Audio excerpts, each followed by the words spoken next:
Bismillahirrahmanirrahim. Assalamualaikum warahmatullahi wabarakatuh. Apa kabarnya anak-anak? Semoga kalian dalam keadaan sehat walafiat. Dan semoga di masa pandemi ini kalian selalu dalam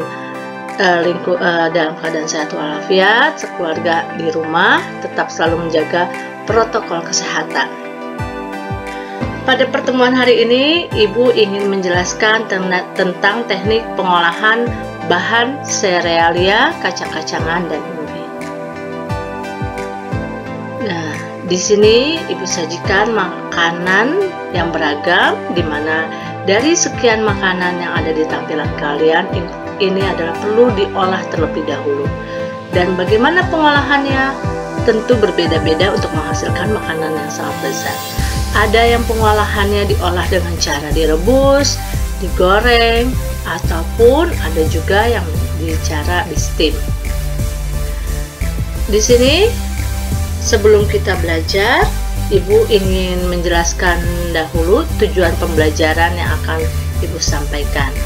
Jadi diharapkan setelah kalian melihat atau mempelajari materi pembelajaran video pembelajaran hari ini, kalian diharapkan dapat memahami teknik pengolahan serealia, kacang-kacangan, dan umbi.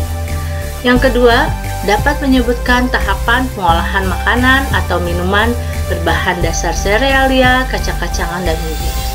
Dan yang ketiga, kalian dapat merancang penyajian pengemasan makanan atau minuman yang berbahan dasar serealia, kacang-kacangan, dan umbi. Untuk ke tahap selanjutnya, terlebih dahulu sebelum kita mulai belajar, ada baiknya kita berdoa terlebih dahulu. Semoga apa yang akan Ibu jelaskan pada hari ini dapat bermanfaat bagi kalian dan kalian dapat mudah memahaminya. Ya, teknik pengolahan pertama yaitu adalah teknik pengolahan pangan basah atau moist head. Apa aja sih teknik pengolahan pangan basah? Ya, yang pertama adalah teknik merebus atau boiling. Teknik merebus atau boiling adalah mengolah bahan makanan dalam cairan yang sudah mendidih. Jadi makanan itu dimasukkan ketika cairannya atau airnya sudah mendidih. Yang kedua, teknik pengolahan pangan basah yang kedua atau moist head-nya adalah teknik merebus menutup bahan pangan atau poaching. Teknik poaching adalah cara memasak bahan makanan dalam bahan cair sebatas menutupi bahan makanan yang direbus dengan api kecil. Jadi, dia direbus tapi airnya hanya sebatas menutupi makanan saja. Dan di sini menggunakan api yang sangat kecil agar makanannya tetap cepat, agar makanannya matangnya merata. Teknik yang ketiga pada pengolahan pangan basah yaitu teknik merebus dengan sedikit cairan atau yang disebut dengan braising. Braising adalah merebus bahan makanan dengan sedikit cairan. Nih, di sini kira-kira setengah dari bahan yang akan direbusnya. Dalam panci tertutup dengan api yang dikecilkan secara perlahan-lahan.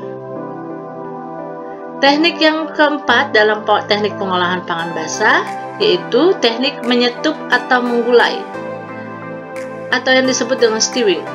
Stewing adalah mengolah bahan makanan yang terlebih dahulu ditumis bumbunya, direbus dengan cairan yang berbumbu dan cairan yang tidak terlalu banyak dengan menggunakan api yang sedang. Ya, seperti yang seperti gulai ayam itu dengan cara teknik stewing.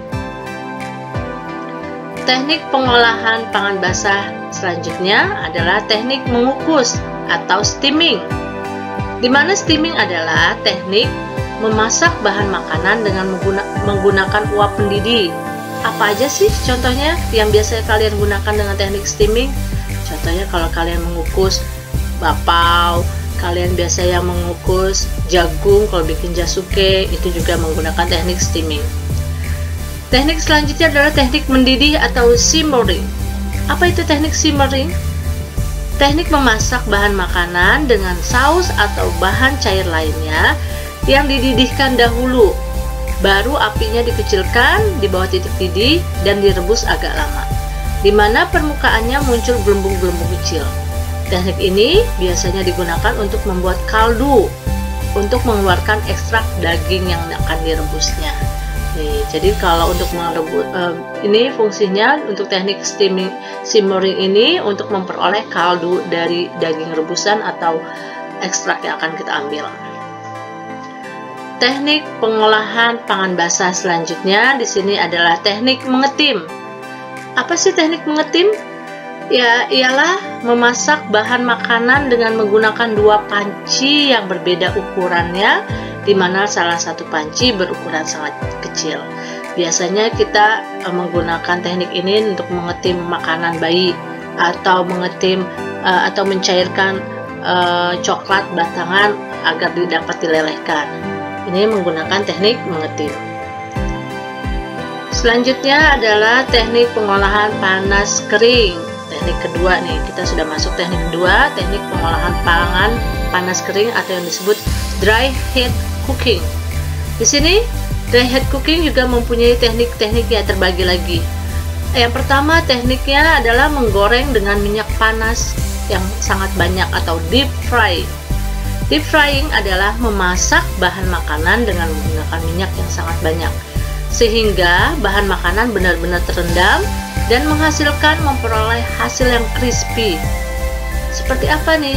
Contohnya kalau kalian menggoreng kentang, pasti minyaknya harus banyak, atau menggoreng ayam goreng. Jadi hasilnya kulitnya crispy, di luarnya kering, dalamnya masih lembut. Ya. Dan matangnya akan menyeluruh. Yang kedua, dalam teknik panas kering atau dry heat cooking, teknik menggoreng dengan minyak sedikit atau shallow frying. Di sini mengolah makanan, di proses penggorengannya dilakukan dengan sangat cepat dengan dalam minyak goreng yang sedikit dan wajan yang datar. Bahan makanannya biasanya hanya 1 kali balik. Contohnya di sini kalau kalian menggunakan shallow frying, kalau menggoreng telur atau bikin pancake, biasanya ada kita minyak gorengnya sedikit atau menghangatkan makanan dan akan yang biasanya digunakan dengan sekali balik makanannya. Teknik pengolahan selanjutnya pada teknik pangan panas kering atau dry heat cooking yaitu teknik menumis atau sauteing. Sauteing adalah teknik memasak dengan menggunakan sedikit minyak olahan dan bahan makanan yang telah dipotong kecil atau diiris tipis dan dikerjakan dalam waktu sebentar atau cepat.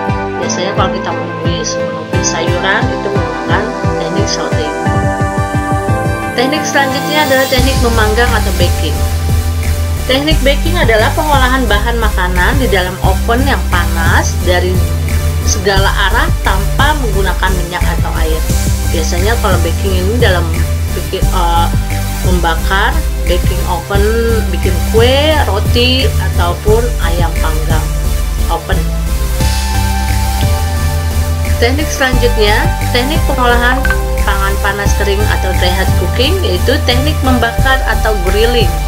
Grilling adalah teknik mengolah makanan di atas lempengan besi panas atau grill atau di atas panci datar yang disebut kita kenal dengan teflon yang diletakkan di atas perapian langsung.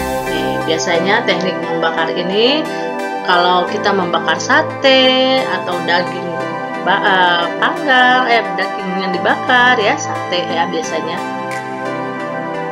Kemudian tahap pengolahan makanan. Di sini ada tahap pengolahan makanan itu sebaiknya punya perencanaan. Tahap pengolahannya seperti yang pertama, perencanaan. Kita identifikasi dulu di perencanaan ini kebutuhan, menganalisis kebutuhan pengolahan pangan. Kita analisis produk ide gagasannya mau membuat apa. Kita rancang terlebih dahulu. Kita mau masak apa, kira-kira yang dibutuhkan bahan makanannya apa saja, dimasaknya mau seperti apa, terus waktunya berapa lama, itu harus kita butuh perencanaan dalam pengolahan makanan. Tahap selanjutnya setelah perencanaan adalah tahap pelaksanaan atau pembuatan. Di sini persiapan merencanakan pembelian bahan-bahan kebutuhan. Jadi kalau kita sudah buat rencana, kita persiapan, kita beli bahan-bahannya. Kemudian sudah dibeli bahan-bahannya, kita proses pembuatan. Dan dalam proses pembuatannya yang perlu diperhatikan adalah keselamatan kerja saja dalam proses memasak itu sangat diperhatikan. Setelah dalam pengolahan tahap pelaksanaan, selanjutnya adalah tahap penyajian atau pengemasan.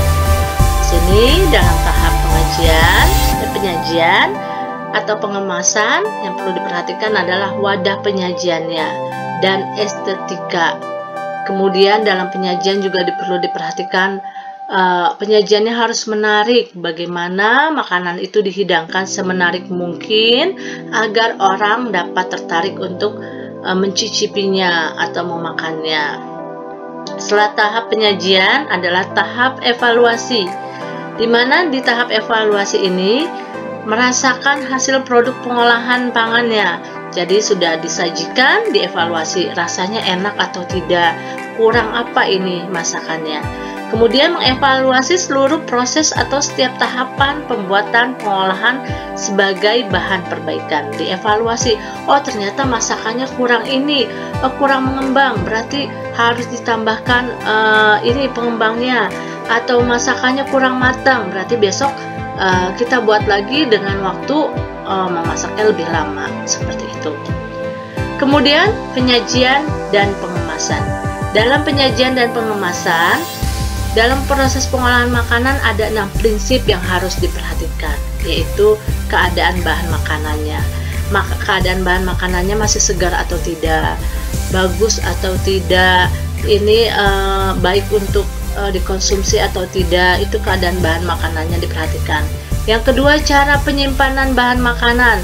Nah, di sini nyimpannya bagaimana? Apakah perlu diawetkan atau disimpan di lemari es atau tidak? Ini harus diperhatikan agar dapat memperoleh tetap terjaga kesegaran dari sebuah makanan. Yang ketiga adalah proses pengolahannya. Nah, tidak semua setiap makanan itu sama di proses pengolahannya. Kan macam-macam, ada yang dibakar, ada yang cara diolahnya direbus. Jadi proses pengolahannya juga harus diperhatikan di sini. Yang keempat, cara pengangkutan makanan yang telah dimasak. Tidak mungkin kan habis dimasak langsung pakai tangan dipegang langsung. Oke, karena itu harus cara pengangkutan makanan yang telah dimasak juga diperhatikan prinsipnya. Yang kelima, prinsip kelima adalah cara penyimpanan makanan masaknya. Makanan yang sudah matang, bagaimana dinyimpannya? Apakah perlu disimpan di wadah tertutup rapat yang tidak boleh kedap udara, atau bagaimana cara menyimpannya? Atau hanya perlu ditutup dengan seperti biasa? Itu dia cara penyimpan makanannya. Kemudian yang keenam adalah cara penyajian makanan masak. Jadi disajikan, sudah disimpan, penyajiannya bagaimana? Apakah penyajiannya mau dihias dengan apa, ditambahkan apa biar semenarik mungkin.